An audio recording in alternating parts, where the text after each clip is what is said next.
Welcome back. Channels Beam on Channels Television. We have been discussing the national conference, divergent views from callers from around the world on the Hangout, but now we're joined by Modupe Odele.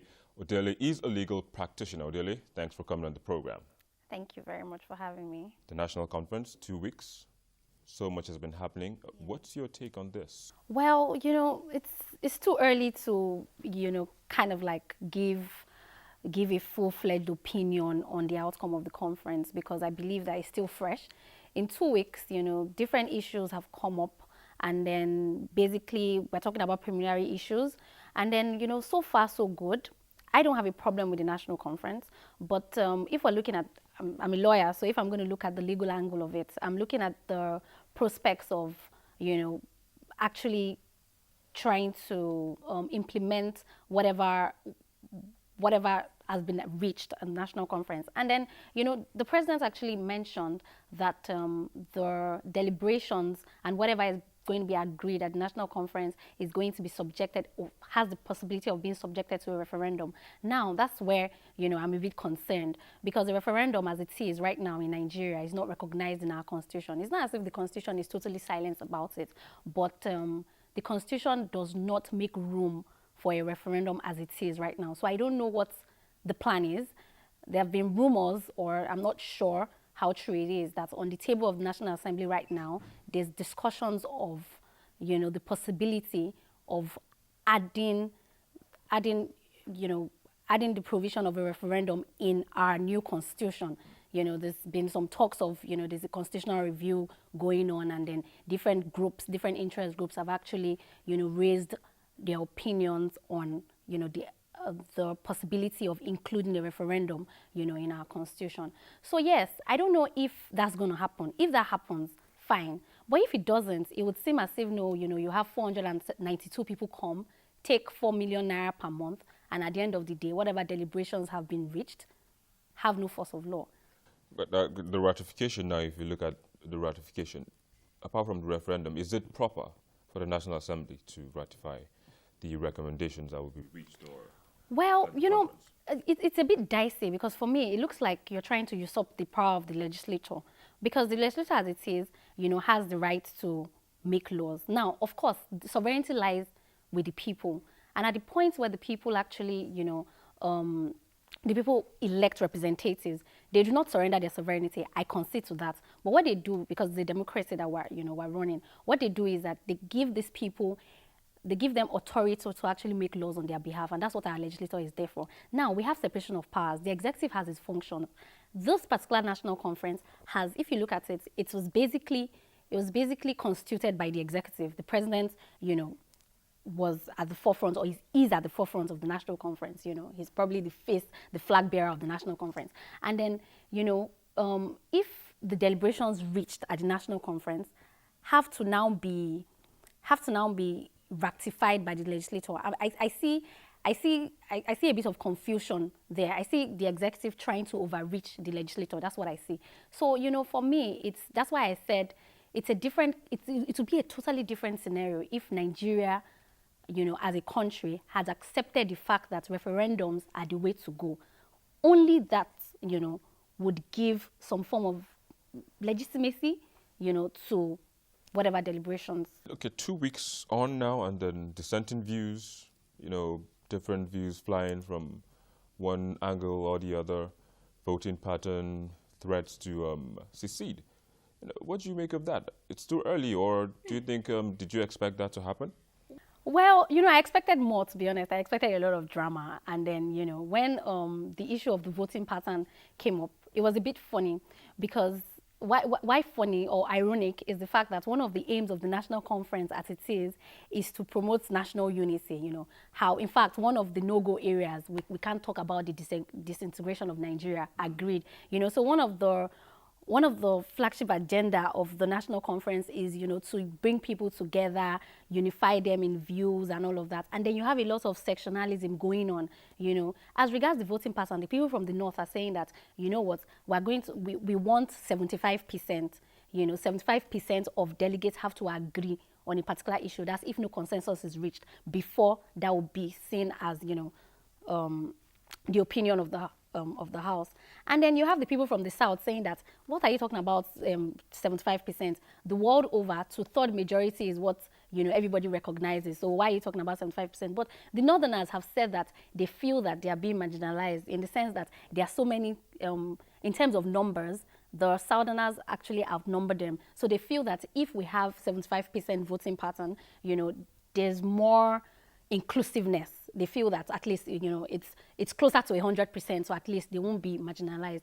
And the funny thing is, okay, recently you now have a committee in a committee. We have 492 delegates representing us at the national conference, and then a 50-man committee had been set up as the 50 wise men, the consensus committee, to discuss on the voting pattern.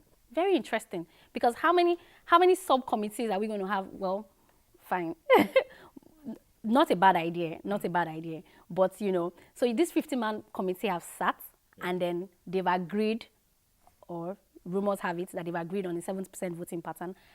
But then again, they're still going to have to meet with the president for the president to, I don't know what he's going to do, assent the 7% voting pattern. I don't know what it is, but as it is right now, we don't really know what's going on. So I feel that the 70% is supposed to be like a compromise between the Southerners and the Northerners for them to just, reach a consensus as to the particular voting pattern. All right, Modupe Odele, legal practitioner. Yeah. Thank you for coming on the program. You're welcome. There you go. You heard it from her, and you heard it from those who were on the hangout. The conference is still on, still has a long way to go. But whatever will be decided at that forum, we still don't know who will ratify it, be it a referendum or the National Assembly. We'll take another break, and when we return, Channels Beam will look at your tweets and then review the 5 most viewed videos on our YouTube channel for the past week. Don't go away. We'll be right back. Both conversations can be found on our website. It's channelstv.com, and our YouTube channel, youtube.com/channelsweb. Let's now take a look at some of your comments before reviewing the 5 most viewed videos on our YouTube channel for the past week.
The 5th most viewed video in the past week is a channel's television report on President Goodluck Jonathan's meeting with Pope Francis I in the Apostolic Palace at the Vatican. The 4th most viewed video is a report on the 50-year-old building housing the Lagos office of the Central Bank of Nigeria, which was on fire.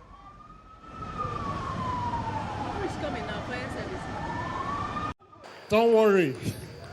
Comedian Bobby is a man to watch out for in the 3rd most viewed video, where he is seen dropping rip-cracking jokes at the Vanguard Personality of the Year award ceremony. Sometimes I dey wish make God just scatter everything, take everybody destiny from them. Come scatter them for ground, say make we start again. Then go take go dey find in destiny. No say I don't match them. I don't match them for ground like this. Governor Emmanuel Duaga go the waka say, I kept my destiny here before I went to God. Where is my destiny? They go say, they don't take him. Who take him? Daddy Shoki. From comedy, things take a sad turn in the second most viewed video as an ex-political thug named Abdul Karim Abubakar confessed to killing and beheading his victim, Farouk Lawal, to free himself. The boy became threat to my life. Okay, how much were you paid to kill him? I was not paid to kill him, I did it. I shoot him myself, to free myself. I did not pay, nobody sent me to kill him. He offended me, he's killing my family because he want to kill me. That's why I go for him. I do it for vengeance, I never do it before, but just for me to free, because I'm not free if the boy is alive. Another bad news tops the list of most viewed videos. This time, it's a baby factory discovered in Akute area of Ogun State. If they are born, they will sell it. How much do they sell it? 300. Speak up. I said 300. 300. There you go. Some of the selected comments on our social media platforms.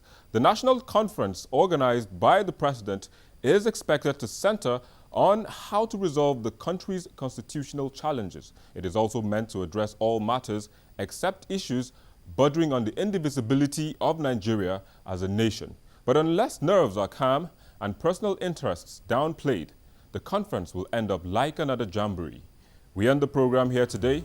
Follow the social media addresses on the screen and let's keep the conversation going. I am Victor Mathias.